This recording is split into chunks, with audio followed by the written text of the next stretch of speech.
nze personally sikwatangako ddogo kuluga muntu ekyo nkyogera wano nga neggulu lindaba ntya Katonda amina sikwatangako ddogo kuloga muntu naye nkugamba nti omuntu yenna yali aloza omuntu nga you're watching this show you don't know what you're doing or I don't know if they even know what they're doing.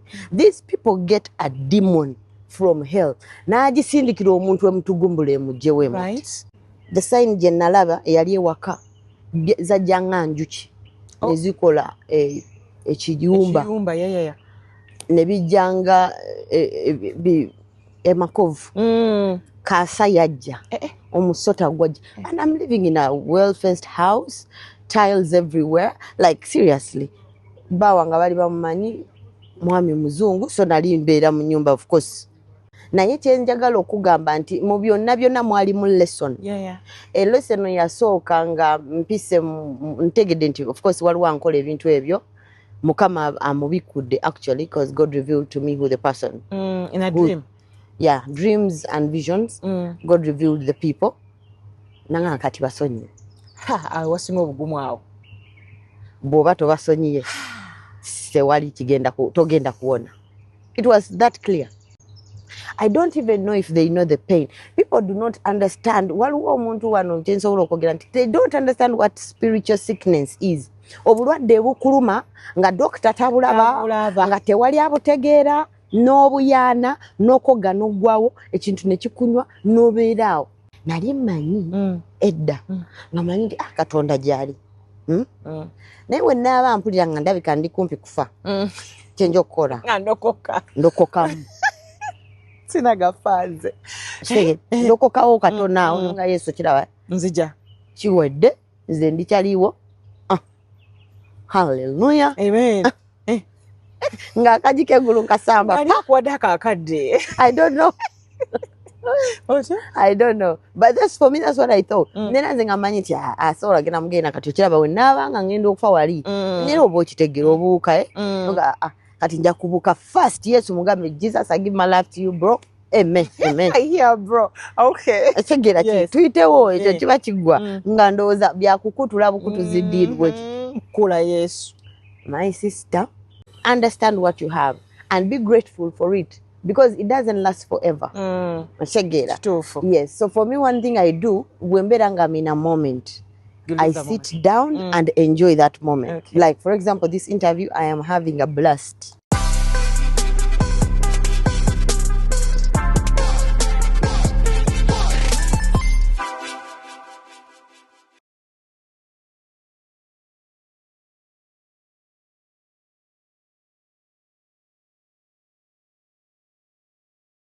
And welcome to yet another edition of Share with RKB. Ndi wano ku Serenum Garden with today olunaku olwaleero era nganzamu okujjukisa saagala kowa mukyala munnange olabike bulungi. Mani tunyuma abakazi abamu tubalese emabega ffe nga tweyongeddeyo. So nabika bulungi mukyala n'ebintu ebikuli okumpi ebiri organic. Bano ba Nova Natural Organics tebeeyerusa. Just olabika bulungi oglowingira mu kkala yo gy'olimu. Ekyokweyerusa anyway kaleme kirwako naye nga nkugamba nti balina shea butter, balina sunscreen, balina moisturizer, balina ka spray omuntu ng'olina abaana balina enviri ezakaweke n'omwami spray nga musanira bulungi hibiscus mulungi olw'enviri nawe alina enviri nga zikutukakutuka naye alayina tosigaza hibiscus oyo ajja kuyambako okutereeza bulungi enviri zo. Nova Natural Organics bw'ogenda okubanga okozesa. Today with me is my beautiful sweet little sister. Omwana ono yeddira nseenene muyimbi abasinga bamumanyako mu kuyimbira mu nsi naye kakati ate yayingira mu kisibo kya Yesu Kristo maama oba mufumbo tugenda kuba tubitegeera olunaku olwaleero omwana muzzukulu wa Kalibala Ensiisi Grace Nakimera. Hello. Mukama yeebazibwe. Mukama yeebazibwe ng'asaze okulaba. Nzaasinze. It's been such a long time. Right? Yes. But tokyuseeko wadde Grace gwe nalaba eri kati gwe nkyalaba. Amiina Mukama mulungi olw'ekyo. Male kukuuma bw'atyo. Bambi akuumye yankoze bulungi. Ansanyusiza. Anyonyogedde. Talina kyatakoze. Akuweesere. Akusitudde. It's a great time actually. Right? Yes. Mukama mumanya di Grace. Actually, nze ndoza ndi mulokole for about I've been born again for about 8 years. 8. Yes. Oh wow. Yes. So it's been a while. Neda, I'm super happy about that. Until there's growth. waliwo okwetegeera, waliwo okwezuula, waliwo okuyiga ebimu byetutaba tetunaba kutereeza ne tugenda nga tutereera. So for me most times when I even talk to people, I talk to people about omulokole owaddala atali fake. Yes, nti mu maaso g'abantu ebintu byokola making sure ne maaso ga Katonda osobola okikola nga teweekweka. Exactly. Manyi tugenda ne tuzannya mu game ne tukola birala. But yes, that's what I preach really. Oli nga tava mu church naye nga Katonda takula nti oli mu church. Oli mu church naye omutima gwo gulowooza birawo gudda mbiri. Yes. Kaze siva mu church naye biki byokola abantu. Byokola Mukama abyaniriza. Omutima. Wava ku kyokulokoka. Mbozi yange pamvu kalibalo tesobola mukwano like your big sister. Yes. Okulokoka actually abantu abasinga nze bambuza ekibuzo ekyo. I've told my testimony many times, but nze Yesu yanneenoonyeza personally. Nali muntu nga newe mpulira omuntu ng'abulira enjiri ngamba oba onayogera biki bannakyo naye ng'oba oba oŋŋamba ki. Sister nze nga tebalina kye baŋŋamba. Manyi waliwo n'embeera ze tubeeramu nga akasente weekalinga ekibuga wakikuba like really omuntu aba oba akunnyonnyola ki aba talina kyakugamba. So based on that I was that sort of person, but then kyenja okugamba nti nenfuna ekizibu nga newobeera n'essente tekivaawo. I know. Kati nga Katonda alina okubeera nga yaliwo okukikugirawo. Kyakuyita okunyiga ennyindo. Kabisa. Akunyiga ennyindo. Akunyiga. Otyo? Yes. So ndowooza okwange kwali bwe kutyo. Ekyange kyali bwe kityo Mukama n'anneenyoonyeza era n'anfuna. Bw'atyo. Yanteekamu bye bayita hook. Yes. Yes. Yakunyiga ennyindo naki? Actually, it was a spiritual attack. Okay. Gye bayita spiritual attack. Lyali ddogo. Ntera okyogerako. Abantu abasinga balabe interview yange. Lyali ddogo. I got a spiritual attack nga obulamu buggwawo. Nga Grace owakabi gwe twali tumanyi nti wakabi nga takyali wakabi. Kasente ne kakendeera. Emirimu ne gifa. Obufumbo ne butabukamu awo. Amaka ne gaggwawo. Nze kyensobola okugamba nti where God got me, to be honest, nera mbeera awo neneebuuza oba yanjagalako ki, to like the sort of love that God has is the most amazing love, because sinti nali ngenda mu church oba sinti nali munoonya nti mumanyi naye Mukama nansanga nanzija awantu nga sisaanidde. Nanondayo nga tebali ambulidde enjiri nti lokoka kola boti. He himself, I promise you, abantu batona bayinza okutegeera ebintu ebiri spiritual, but I'll speak a little bit about it and tell you that I did hear a voice telling me that bw'obanga olowooza waliwo ekintu ekirala ekisobola okuwonya ebizibu ebyo byonna byenkugambyeko briefly, tekiriyo nze kasobola okuwonya era nze ngenda okuwonya. So this voice yali ddala ddala nga bw'owulira bwe twogera oba omukwanga sometimes tufune that inner voice, the inner you ng'akugamba Ruth twaliise ku left ita ku right, noyinsisinga noyita ku left nofuna obuzibu. Ono nedda omanyi kino kye bagamba nti ekintu kyaŋŋambye. Ekyo kiri munda. Nedda. This was not ekintu kyaŋŋambye. Yes. It was a very clear voice. Naye nga ndiwulira bwomu. Nga ngenda ne mbuuza n'abantu abantu okumpi ne mbabuuza naye okiwulidde ekyo? Nagamba naye gwe blood obadde ekyo. Ogenda gwe ddalo. Osege. Ate nga kati nze njagala okubuulira abantu abasinga batwala ebintu ebimu ebyokusaaga. Weegendereze nnyo ng'olaba nti bizinensi ekubwa evaawo eggwawo. The sign gye nalaba eyali ewaka zajja nga njuki ne zikola ekiyumba ne bijjanga emakovu. Kaasa yajja omusota gwajja. And I'm living in a well-fenced house, tiles everywhere, like seriously. Bawanga bali bamumanyi mwami muzungu, so nali mbeera mu nyumba, of course. Ochegera. Yakubanga ebifaananyi ku African woman. Yes. Yeah. That was my ex. But the thing is, kyentegeeza nti waliwo ebintu by'otandika okulaba that are clear signs. N'ebirooto ebibi. Abantu balowooza nti wanuuza. Yerogoza. Kati ebisaanyi bikoze eki. Kaasa abika. Those things. Ye kati nze one time nalabako n'ekiwugulu on top of my house.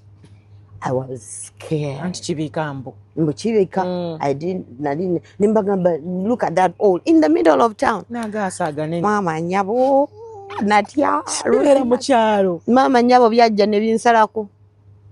Neraze nkuli nti nalokokera ya ddala ndi serious sigenda kuddayo. Watya nnyo ensiri wagitya. Man, me I love life. Sisobola kufa bintu bitategeerekeka. Ngenda kumalako, ngenda kutambula olugendo lwange paka wendugusa, paka Mukama nga mpise mu bituufu. But no one is going to just come and take my life. People think that bw'olokoka olwo ebintu birina okuvaako. For example, makeup, looking good and stuff. Yeah. Tokola ngayambadde ebigoye ebiwanvu, toyambala mpale, tokola nviiri, tokola makeup. Kati omuntu bw'akulaba nga gasha Grace yalokoka biki nga ali mu kwebira akoze enjala, alina makeup, obulokola ki? Bannange, kino ekintu ate waliwo ekintu kye tutera okukola nakyegenderezako za been in church for a while. Nti ate bw'olokoka tobeeranga omuntu agenze kungubaga. Kyawandiikibwa kigamba nti sanyukira mu Mukama naye n'akuwa omutima gwo bye gusinga okwagala bwe byayanira, right? So if God tells us to be happy, how am I happy? I'm happy I look good. I'm happy I feel good. I'm happy I have like a nice wig. Yes. It's nice and fabulous. Yes. Otegera kasuti kakabi ate nawe wanyiridde. Kibayita self love. Yes. Because God is love. Yes, God is love. Oyagadde oyagala otya Katonda. Okitegeera. Kati bw'obeera nga gwe ekyambalo kyo kya kiwoobe. That is not good. For me, I feel like that is not good. There is something wrong. Mpulira ne kino nti omuntu okubeera nti oba olina omukisa ogwa ssente oba ng'oyogera ku ssente, abantu abasinga bagamba nti ate olokoka oluusi tojja kuba na ssente oba ki. No, Katonda mukisa. God is a blessing. Tasobola kuwa tayagala bantu kubeeraawo nga babonaabona bali bubi tebalina kye balya. No, we have to preach that God is good. Yeah. Because He is good. He is all the time. So when you talked about it, nti omwana mpulira eddoboozi, banange biki walokokerawo immediately? No, actually nasooka nenkola empaka okuba nze ndi mukyala mugezigezi, nina emputu, nina amalala. Ate linnya Nakimere ekyo. Ize nina amalala kulaba wano. Ningasha tekisoboka kati embo kiki. Tewali neera nnyo kigenda kubeeraawo. Tekisoboka. Nsooka nempaka namwawo. Yayongera ne banyiga ennyindo. Nange nga banyiga ennyindo. Paka we natula wansi ne nga naye olaba kansooke ntandika okuwuliriza eddoboozi lino bulungi ndyetegereze. Nediddamu neriŋŋamba tewali agenda kuwonya, tewali ssente zigenda kuwonya, tewali alina maanyi kuwonya okuggyako nze. Nayita mu bintu bingi nnyo and for a while, ate nga byonna byantiisa. Naye kye njagala okugamba nti mu byonna mwali mu lesson. Lesson yasooka nga mpise ntegedde nti of course waliwo ankola ebintu ebyo. Mukama amubikudde actually because God revealed to me who the person. In a dream. Yeah, dreams and visions. God revealed the people. Nanga kati basonyiye.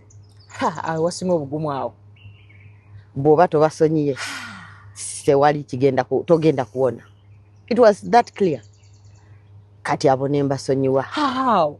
I don't know. But just like that? No, it wasn't just like I cried. Ruth, I cried. I'm like you. By the way, kintu genda kyogera. Mukama mpe ekisa nkyogere bulungi. Naye omuntu yenna yali akutte mu ddogo. Nze personally sikwatangako ddogo ku luga muntu. Ekyo nkyogera wano nga n'eggulu lindaba. Ntya Katonda. Amina. Sikwatangako ddogo ku luga muntu. Naye nkugamba nti omuntu yenna yali aloza omuntu nga you're watching this show. You don't know what you're doing. Or I don't know if they even know what they're doing. These people get a demon from hell. N'agisindikira omuntu emutugumbula emugjewo. Right. I don't even know if they know the pain. People do not understand. Waliwo omuntu wano kyensobola okwogera nti they don't understand what spiritual sickness is.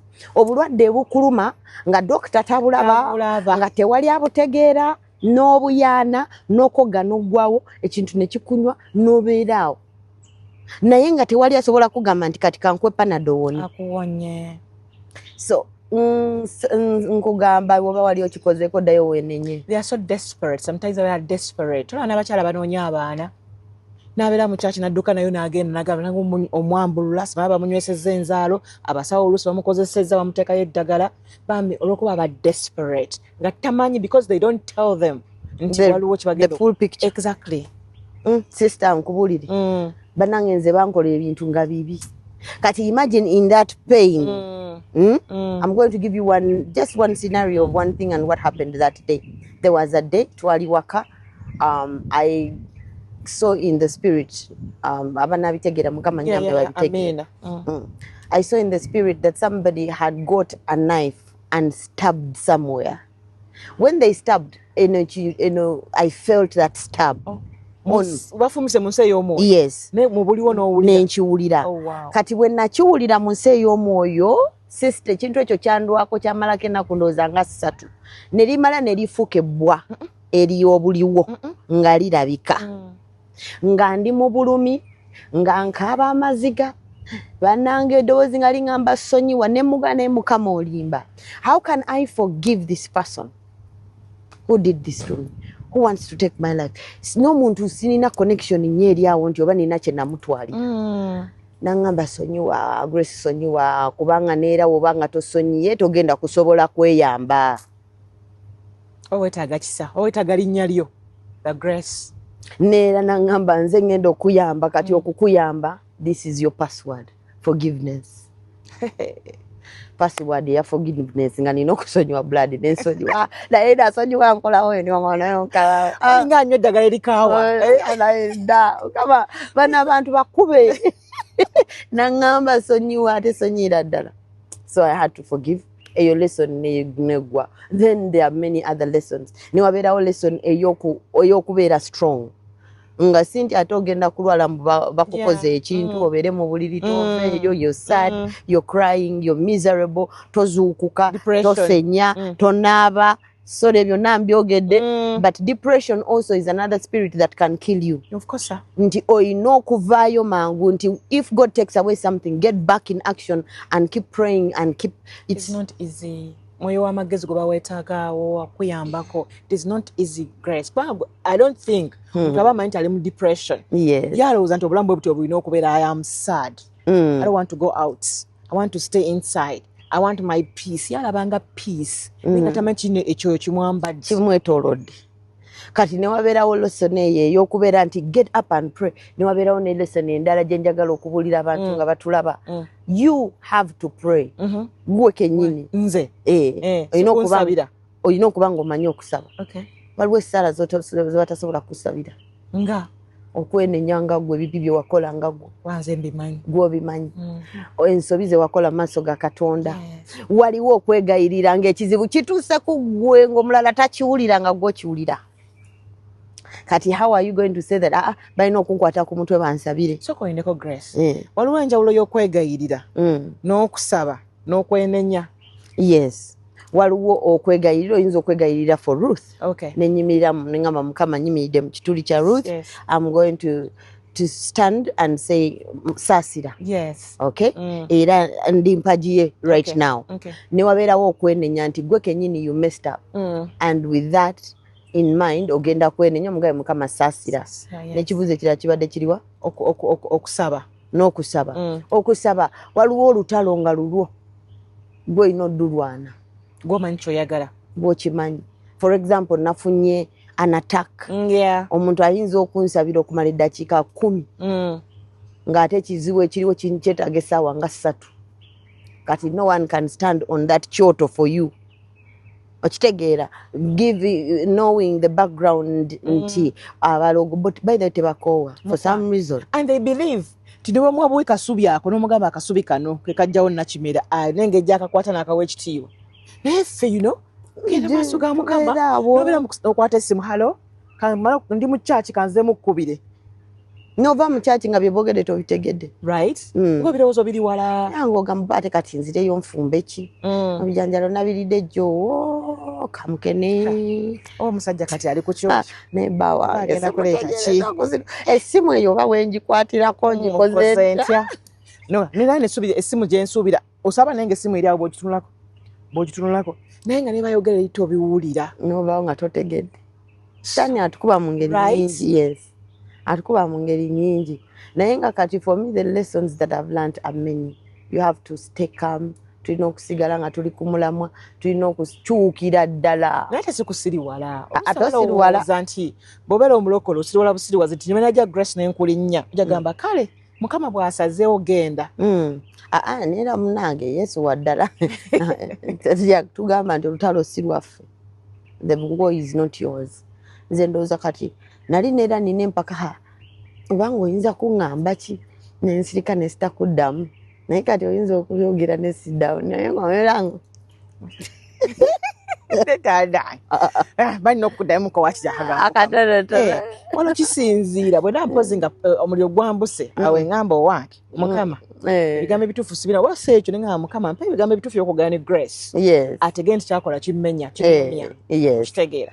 N'okusiruwala kuno bagamba nakiwulira wa Pastor Tom nti omuntu kirungi okusiruwala n'osirika mu bufumbo kikolera ddala because sometimes nti ebbiri tezikola ki. tezenkanankana. That's what I heard.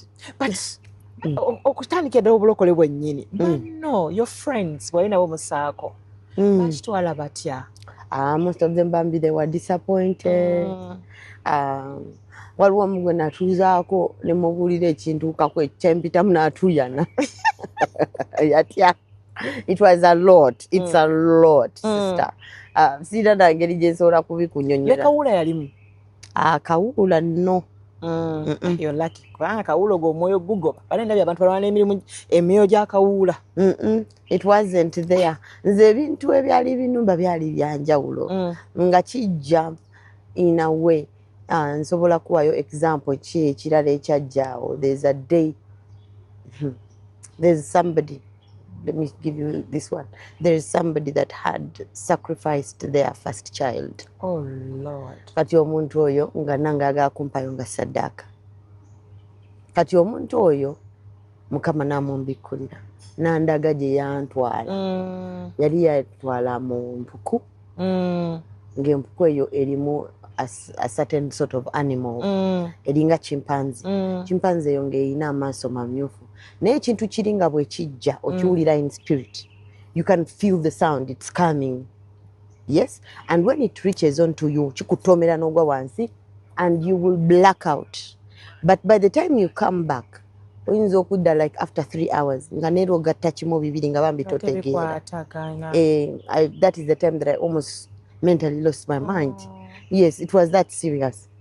Kati ekintu ekyo kyajja emirundi n'emirundi banaye ne kijja ogusooka n'engweri ne I fainted. I think I blacked out for like a few hours. Okulidanya wano balaba bulabi ng'ogwa. Ogwa. Okay. Yes. Then ne kidda. Omuntu oyo nawuliranga nti abantu basse bangi. Nze nga ndowooza byakusaaga before. Naye bwe kyantuukako nategeera kyakozesa okutta abantu. Kati munnange ekintu ekyo paka olunaku lumu Mukama eddoboozi liri erimu ne lijja ne liŋŋamba nti olaba yimirira ekintu ekyo amaanyi tulina bangi nga abantu but we don't know. Neera waliwo ekyandikibwa ekigamba nti oyo ali mu nze w'amaanyi okusinga oyo ali mu nsi. N'ennyimirira mu kyawandiikibwa ekyo kyekino kyengezezaako okugambako wali emabega nti you can't be weak while you're going through a spiritual attack. You have to be strong. You have to persevere. Eddoboozi ne liŋŋamba yimirira owakane n'ekintu ekyo okigambe togenda kudda okuva olunaku olwaleero. Bannange nakiwulira that last day bwe kyajja ne kikola sound ne kijja ne mpulira sound eri naye ng'eri sound etiisa ng'eri sound it's like okankana wenna ng'omuntu owulirira ddala nga mazima togisobola. Naye nenjogera nenyimiriramu ekyo kyandikibwa ne ŋŋamba olaba togenda kuddamu nakyogera nga bwe kiri ngenda kyogera nenga togenda sitaani togenda kuddamu kumanyira. Kati ejjogo lya sitaani likomye wano. I am taking a stand today. Siri ku side yo nasala eddiino ndi wa Katonda ndi wa Yesu. You do not have authority over me anymore. It stops now. Togenda kuddamu. Wow. Nensaba negenda okulaba nga Mukama revealed to me wherever that cave was. I don't know, something came from the heavens and smashed the cave and every spirit that was inside died. and I won that battle nti okuva olunaku olwo ekintu ekyo tekyadda naye nga mazima kyali kinzise nti nga bwenfeinti nga bwenti ovaako woddira ng'ovuddeko but the thing is that the lesson in that spiritual part is perseverance okulemerako okuba n'obuvumu Katonda tayagala ba weaklings. And for you are lucky nti ne Katonda yakulaga n'akumanya n'ekyokukola kubanga Mukama wakulaga n'amaanyi agakuba ekyo kyakulaze kiba kivaawo bagamba an enemy revealed is an enemy defeated kati yamukulaga n'amaanyi naye kati waliwo okubanga mukazi wattu tomanyi kyakola Christ bantu bangi nnyo abalokose naye nga bali lukewarm eno gyali neno gyali kati nti ayagala okukuba naye ate waliwo n'ebirala bikyamusanyusa eno omuntu wabusuubira nti asobola okukuba ekintu ekyo n'akiwangula nga bwakikuba kizibu waliwo ebintu byetutuukako n'ekiseera kye tutuukako ng'olina okuba ng'olina side yo gy'ozannya ng'ate eri kirya nti if you're playing nze nali kankuwa oluusi kano kakakubuulire sister nali mmanyi edda nga manyi nti Katonda gy'ali naye we naaba mpulira nga ndabika ndi kumpi kufa kyenja okukola ndokokamu sinagafanze ndokokawo katono nga Yesu kiraba nzija kiwedde nze ndikyaliwo haleluya amen nga akaji k'eggulu nkasamba ani akuwadde akakadde I don't know but that's for me that's what I thought nena nze nga manyi nti asobola genda mugenda kati okiraba we naabanga ngenda okufa wali nera oba okitegera obuuka kati nja kubuuka first Yesu mugambe Jesus I give my life to you bro amen yeah bro okay ekigera tuyitewo ekyo kiba kiggwa nga ndowooza byakukutula bukutuzi ddiirwe kula Yesu my sister bide ebintu si byakusaaga Katonda ayagala balamu Katonda yakuwa obulamu akwagala ng'oli mulamu Katonda tayagala bifudde tewali bino nti tumusabire agende mu ggulu kennyini ng'oli mulamu gw'olina okukola connection yo ne Katonda netwongerezaako ffe bongereza because remember eri body oba tokyalimu kati babasabira lugoye luno nga bona olujja bagende balwozi kyabaliko okitegedde nti Katonda bw'aba akikuwadde kiramu gwe togenda muwa kifu akuwadde obulamu akwagala oli mulamu kati bweyogera ekyo ntandika okulowooza ku kyawandiikibwa ekigamba nti alinneegana mu maaso g'abantu ndimwegaanange mu maaso ga Katonda mu maaso ga Kitange ekitegeeza ti kati wano omwegaanye okyoyagala ebyensi olinza akajji wali okasambe omukuule omukwano nange sikumanyi nedda tuba tetulinaawo ddiiru kiringa Ruth kati nze nga nakukubidde essimu era ng'ogikwata bulungi naye omuntu gw'otamanyi omugamba ani ono obadde ogamba ki yes kati that's the same thing you have to have and a personal relationship with God kyekyo walina era nkyogeddeko neŋŋamba nti omuntu bw'oba olokose making sure omanyi okusaba have that connection with your God bakusabireko naye nga naawe omanyi okusaba kuno kulina kubeera kwa Sunday ndi mu church nsaba ntya nze kati to be honest with you I have a personal altar there is no way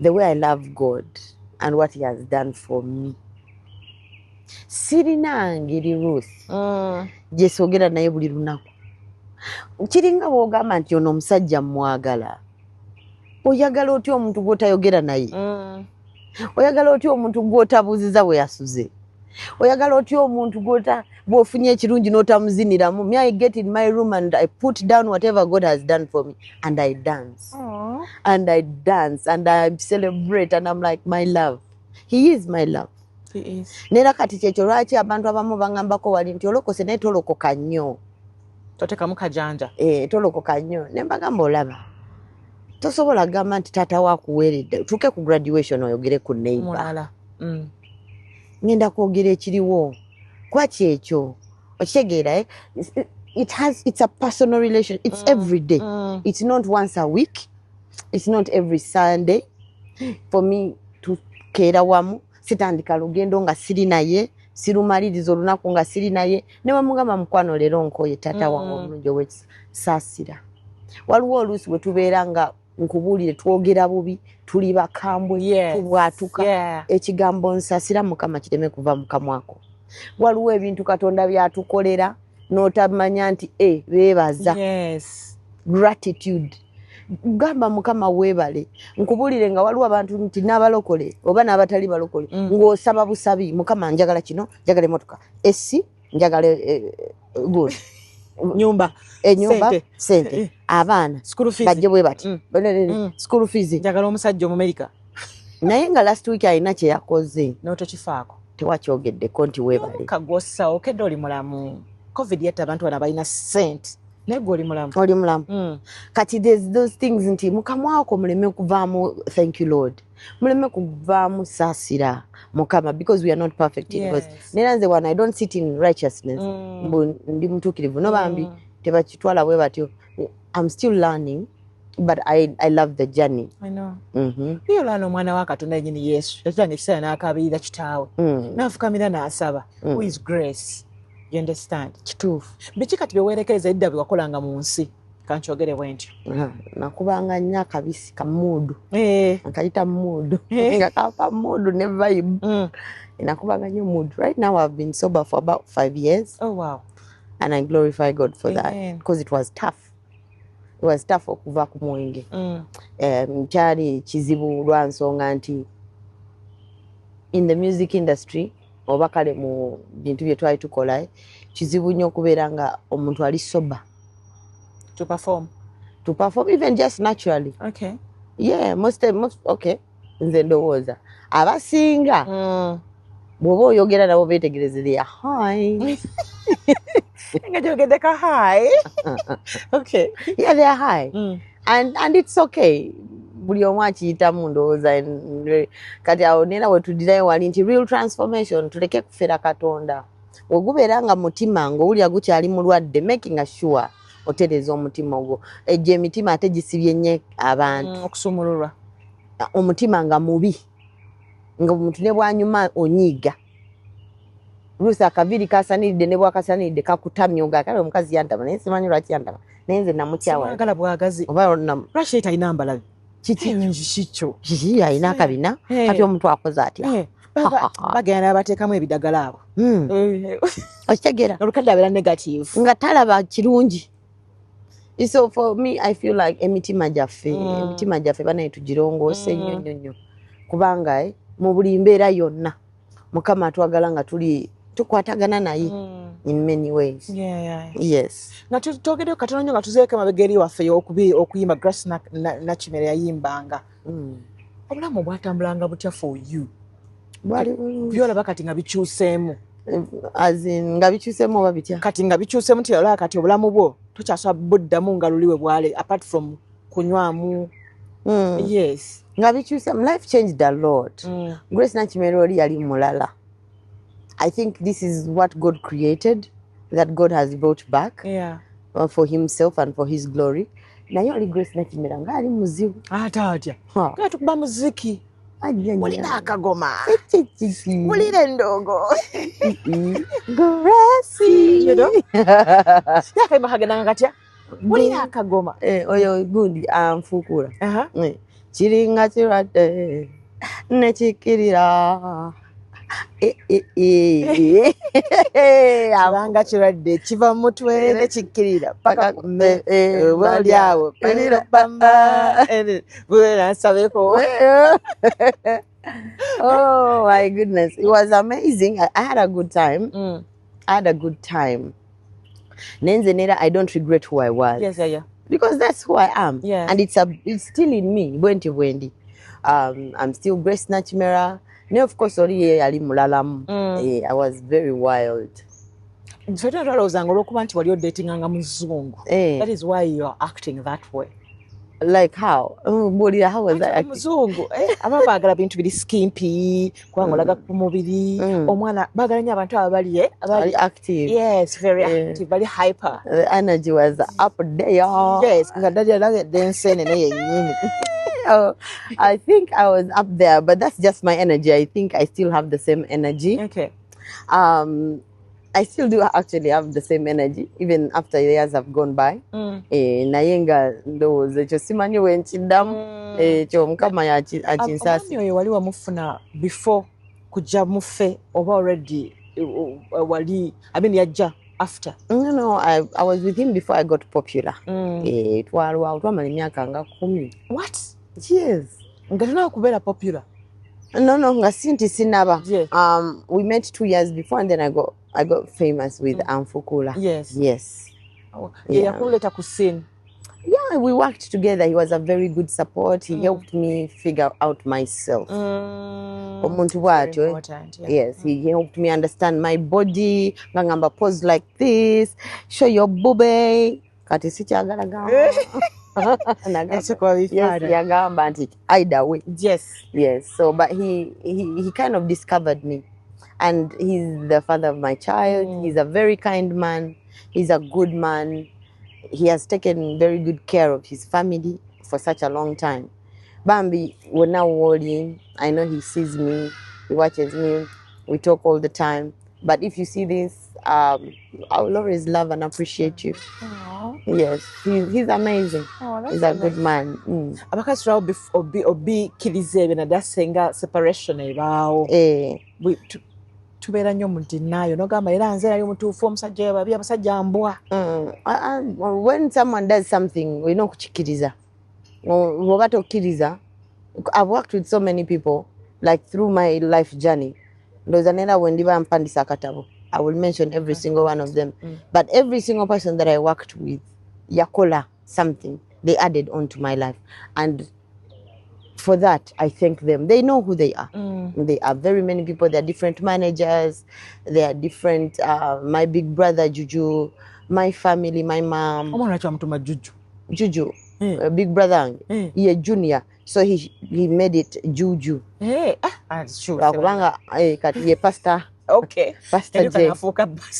Musumbwano by that. Awulira enjiri mu ba teenagers mu ghetto gye tukolera. Wow. Yes. That's nice. Ono mwami musinkana mutya? Ani? The father of your child. How did you meet even? How did we meet? I went as a model. I went as a model. I was very flexible, so I went and did something that abana abasinga kyabalema wano okukola. Mwakola mu African woman? It was it Zenji that time? Netukola article, then we met, he took me out. He was single, I was single, and we connected. He was such a good man. He bingi sijja byogera abantu bajja mugenda bamunonye. Nice way tutogedde manya. Tutogedde manya. Bamuleke. But you people, mwena mwali busy. So wafunanga di time. No, for me, there's always a time for everything. Omuntu omwa schedule yo ya week. Nomugamba nti I have a show on the weekend. Weekdays obera wawaka. Yes, wosobodde ogenda mu studio n'ogenda no recording. But when you're home, for me, I'm a very, what they call a very traditional woman. I love to cook. Also a submissive woman. Oh, wow. I am in control. Yeah. Okay, submissive? Yeah, I'm submissive. Wow. I like my position as a woman. Yes. I don't like taking the position as a man. Yeah. Ekyo kibi. Okitegeera, for me, it messes with my mind. Banjagala for the man to lead, and I do my part as well. Okitegeera, as a woman. So I love to cook. I like to do my stuff at home. Okutereza waka. I like those things. Though outside, I'm very in charge. Nkola ebintu byange, I'm in charge of my stuff. I'm very hands-on. Ebintu byonna ebisinga mbikola. Okufuna olubuto. Nga tewawo oli ku top. Yeah. Apalansinga otya byombi. Yeah, okufuna olubuto. Nze manyi ebintu byange mbikola oba ntya. Like I do things in their time. When ndufuna nga nduzaala. Nkola ekiddako. Naye omanyi ebiseera ebyo Grace. I don't sibeera bothered nti oh my God, like now mboba kati ki mboba I'm pregnant or what. By then nze ndi mama more than one. Yeah, but oli gwe twasinga okulaba. Because yali first born, right? Yes. Ne okuba nti no wali muwala muto. Yes. Omubiri gwo gwe gukola ki? Gwe gukola sense. Thank you. Now you're pregnant. Yes. Ka pressure lwa akajira kawo. Yes. I just enjoyed. To be honest with you, Ruth, abantu abasinga kino kibatuukako. They don't live in the moment. Gezaako okulaba nti if you're pregnant, enjoy those pregnant days. If you're a new mom, enjoy that time. If you are on top, enjoy that time. And be present in every single moment. Nti bw'oba oli pregnant, ate togamba, I wish I'm not. Ate bw'obeera ku top n'ogamba, ate oba I wish I was in Dubai. Beera w'oli otegeere ky'oliko kisiime nga bwe kiri Mukama bw'akikuwadde. I wish I am not bana bakweka embuto. Nagamba ate oba sandizadde kati oba nazaala next emyaka gijja kugwako olunoonyo olubuto lugaane. Mukama waba alukuwadde luzaale. Luzaale kubanga waliwo ebintu nkubulira ebiggwawo naye abaana baffe betuzaala. Banange I know. Like for me I can't even ondaba Ruth njagala nnyo ebintu ebyo ebiggumiza foundation nti let no pressure outside your home ekusike buzi ekujjeko ove ku mulamwa oba nti mikwano because my friends are like this, let me do this, let me do that. No, first settle down. Ki ekisinga obukulu tandika n'ekyo and take the next step. Okitegeera mbulira nnyo n'abawala eno mu slums gye tubeera nti tegeera ky'olina. Abamu balina talent, abalala balina emibiri, abalala balina Katonda. Understand what you have and be grateful for it because it doesn't last forever. Yes, so for me one thing I do when I'm in a moment, I sit down and enjoy that moment. Like for example this interview I am having a blast. Amina. Naye okubanga ate walinga performinga jukira oli mama asoose. Yes. Nate olina n'omwana. Olina omwami. Anyway, mpozi olwokuba yali muzungu. Olusita bifaako. Kati ffene waffe omuddugavu. Omwana aba nti omukazi gwena okuba hands on. Naye kanga n'omulimu guli demanding. Yes. We balancing otya. Nalina bambi abantu abansupportinganga ewaka. Also my mom is very supportive. Yes. Nga wemba nina for example tuwamba oba ngenze for a weekend, she would be there. Nga nyambako nemala nenzirayo kubanga ate n'ekirala nze nkubiriza nnyo abantu okukola okitegeera beera omukyala nga nawe olina ky'olina okitegeera nti bino byonna bibeerawo naye beera omukyala abakyala batandika okugula amataka abakyala bakole businesses. Don't just be there and sit down waiting for a man to give you everything. N'olinda essimu n'olinda akameeza n'olinda enviiri bambi gezaako surprising adde ng'alaba olutunula lwonna luuko empya. Yes. Naawe weebereremu okitegeera tosobola kubeera ng'oli omuntu omulala ate ye akwagala nnyo okusinga gwe nga bwe wandyeyagadde. Nze nkubiriza nnyo abakyala okukola. Kati nga wemba nfunye opportunity sisobola gireka nga nina Ugandan family. That's the thing we have also in our culture. We have support. We have supporting families. You have your mom, you have your aunties. Gezaako okukola connection ennungi n'abantu bo otambuze emirimu. I know. Let's talk about also self-love.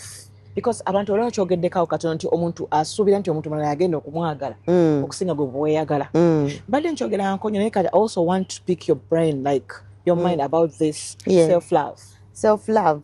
Kati kino nkyogera Christian wengenda okukitandikira nti this is our bodies are the temples of the Holy Spirit. Yes. You're the temple of the Holy Spirit. Yes. Gezaako okubeera fit. May that be the beginning. Yes. Gezaako okubeera clean. Clean naaba bannange enviiri enjala akamunda kali akalega n'akapale. Yes. Gezaako nnyo nkubuulira amazima and do not do it for anybody else but yourself. Waliwo ekintu kyentera okwogerako nti omuntu ali in a mess, you're mentally something is wrong somewhere. Nti buli woobeera nga gwe tokyeriko waliwo ekirimu ekitakwatagana bulungi nnyo. Bw'oba abamu bambi guba mwenge olisa bakozesa ne drugs, there is a sign that something is off. Gezaako okwekuŋŋaanya weekomyewo weyambe weetereeze. Self-love begins with you in the morning. Ogambe nti kandye bulungi, kanywe bulungi. Omuntu n'osevinga ssente n'olemwa okulyayo bannange ekifi ky'enkoko. Anayi ssente tusevinga ffe tuzirya ez'osevinze mulumbe. Tujja kuzirya. Tulya na Weetabix mulumbe. Okategedde. Tugenda kuzirya. Njagala omuntu sacrificing oyambala olugoye olulungi. Waliwo omuntu nga tava mu bulega bw'omwowino.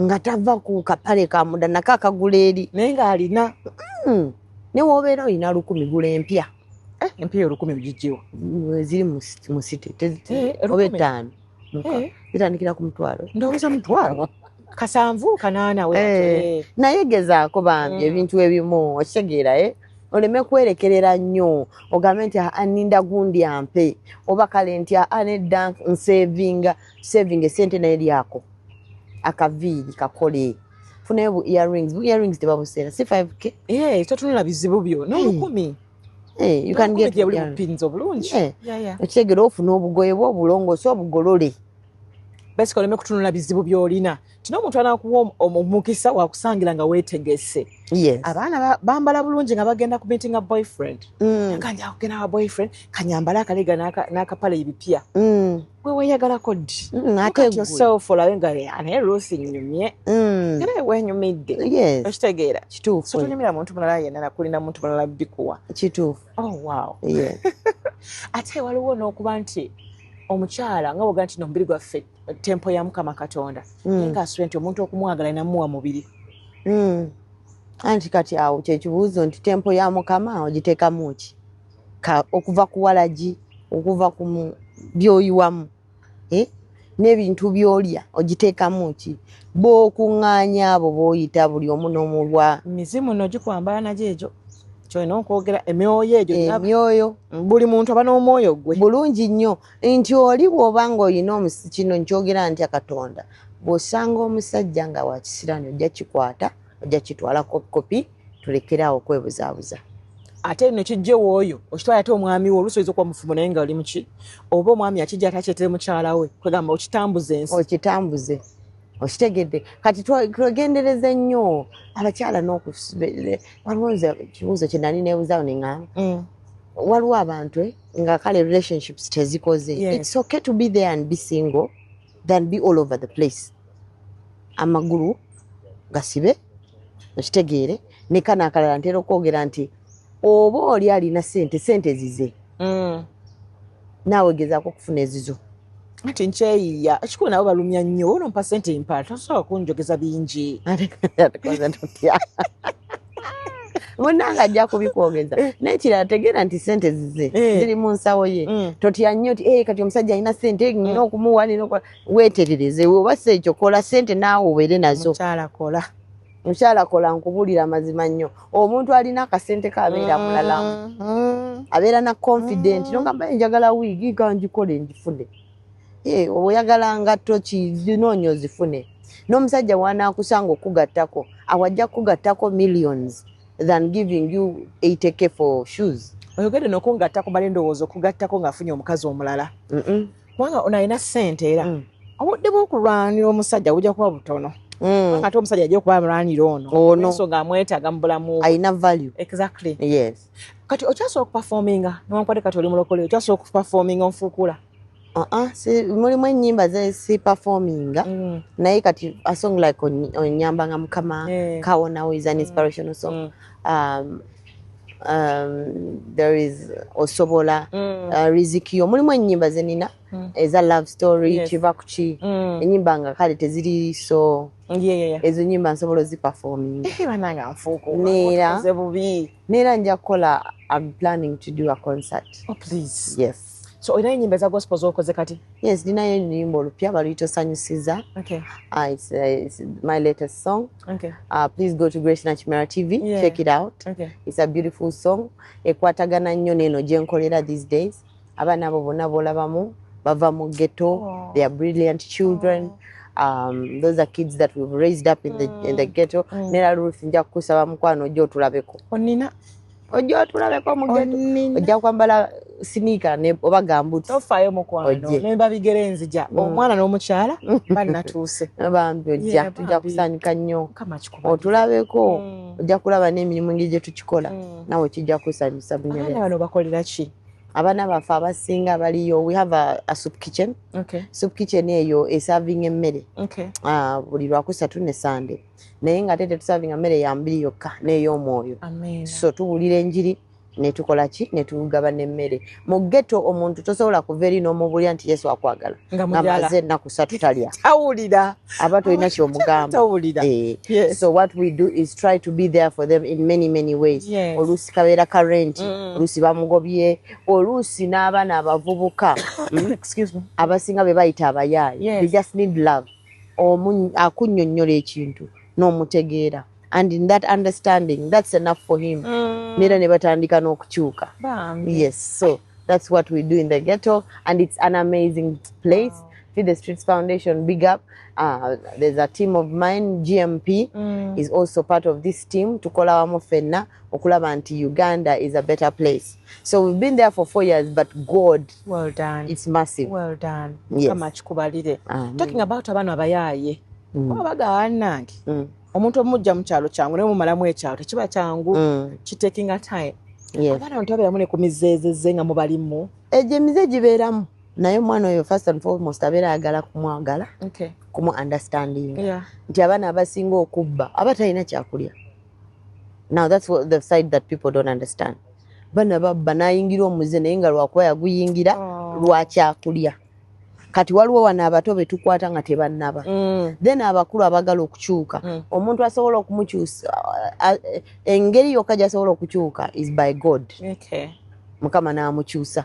Tewali newomutwala mu good therapy noba n'omutwala mu rehab tesobola kukyusa mwana. It's only God. God does that inner transformation. Awo enjiri weeyingiriramu. Nene obugumikiza bulina okubaawo, Grace. Yes, n'okwagala. How long does it take? I can't give you time. Some people it takes like a month or two. N'alokoka n'ava ku njaga n'akyuka. Kati obakolera ki after that? Abamu tubafunira ku mirimu. Yes. Abalala bafuna emirimu, GMP management ebafunira boda. Wow. Abeesigwa ne bavuga. Yes. Eh, Abatali beesigwa ne bakola ki? ne tubasooka ne tubateeka ku pause ne tubalindirira. Okay. Ne tubalindirira. So we also provide jobs. So we provide abantu ne tubagamba, for example, you can sponsor a border, you can sponsor food, nojja noyimirira naffe in many different ways. Tukulaga omwana akyukidde ddala oyo gwe tukwatako moving forward. Tulinayo abaana abawala abali embuto abato abo. Siza benje okukyalirako abo. Sister ninayo akaana kato kalina 13 years. Naye sister nkubuulira tusabire nnyo abaana baffe. Fistula mulaba awo. Nsabira n'ekyo nange tuli mu kusaba. Amagumba tegannaggwayo kutonda. Bakwata katwate bakola batya? Tulina abaana be bakutte, tulina eri ghetto nga bw'omanyi omwana aba ayita mu nkwera omwo. Omwana ne bamukwata. Waliwo abali homeless, ng'omwana ali homeless ali talina wakusula. Si mubi naye talina gy'asula. Yes, ng'asula ku street. Oh dear. So kati ebyo byonna, that's what we are doing in the ghetto. We are not there for fun.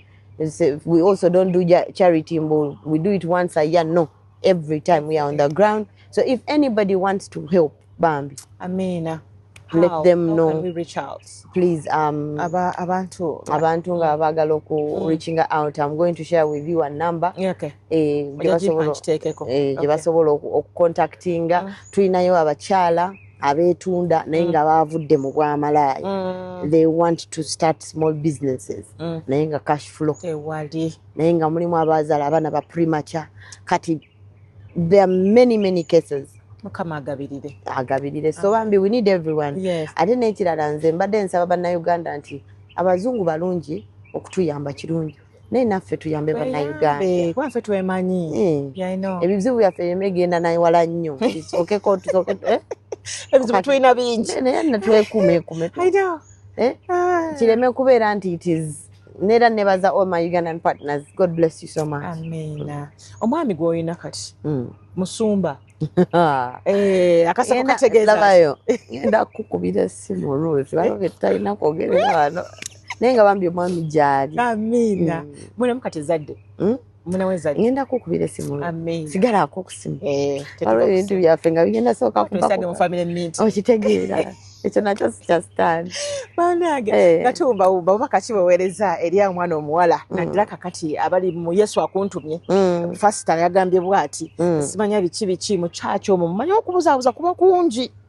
kwanjuka ne church nayo liba ddwaliro abalwadde bangi abawonye n'abatalinawo nabo bangi so nsaba twogere n'omuwala oyo oba omukyala ali eyo yagenda mu church kufuna bufumbo. Okay, nze kyensobola okusaba mukyala lekeraawo n'okweteeka ku pressure nti oba ogenze kufuna kiro oba ogenze kufuna kiro. The most important point that you have to look for God. Have a personal relationship with God. Do a proper transformation banange nga teweekweka musumba ndaba atya naye ng'ogamba Yesu andaba atya. Okitegeera a proper transformation. Okole ekintu nti ddala mu maaso ga Katonda omwesa ekitiibwa. Bannaye Katonda affe si mufere. Tagenda kukuyaaya mbogenda ate kyawandiikibwa teri muntu agenda kunoonya Mukama n'amunoonyeza bwereere. Yes, God is faithful. He will come through for you. He knows you okuviira ddala olunaku lwe wazaalibwa. Amina. Kati nkusaba sister ne brother aliyo, seek a personal relationship with God. Do a proper real transformation. Oba obadde okyali mubanda ng'okyali muyaaye weetereeze tutereere tudde ku mulamwa akabisi oba kakyakuchallenginga omwe njaga making sure nti ogende Mukama n'omutwalira ebyo by'otasobola ye abisobola. Banange mbagala nnyo. Feed the Streets Foundation ebagala nnyo. Grace Nachimera loves you so much. Onsanyusiza my latest gospel music song. GMP big up. Everybody that is on our team Mukama bawe nnyo omukisa. Tusaba esaala nga tusiibula. Nsala? Ngenda keeping a very brief. Yes. Aye Mukama Katonda omulungi ow'ekisa tukwebaza olw'olunaku luno, nkwebaza olwa Ruth sister wange, nkwebaza olwa family ye, nkwebaza olwa team yonna eri behind the scene Mukama kabaka. Nkwebaza olw'ekisa ky'otadde mu interview yaffe. Kabaka omulungi ow'ekisa nsaba nti okwate ku mitima gy'abantu ku matu ku bwongo buli kyonna ekibadde kyakwata ice Mukama okisumulule. Kabaka ogabirire oyamba abantu obasanyuse obanyonyogere Mukama. Nsabira abantu okufuna essanyu mu Yesu. Taata tubeera abalokole abakuwesa ekitiibwa nga bwe tulabika tufaanana Yesu. Omuntu ne wanaaba mu nsi aleme kugamba omulokole yayonooneka balabire eddala ekitiibwa kya Katonda muffe. Mukama ebyo byonna mbisabye nga mpita mu linnya erisinga amanya gonna Yesu Kristo omwana Katonda omulamu. Amen. Until next time atakomera mpera bankumi atabanjagalire abawe musinga okwagana omutima wange gye byayanira mubere bulungi. Bye.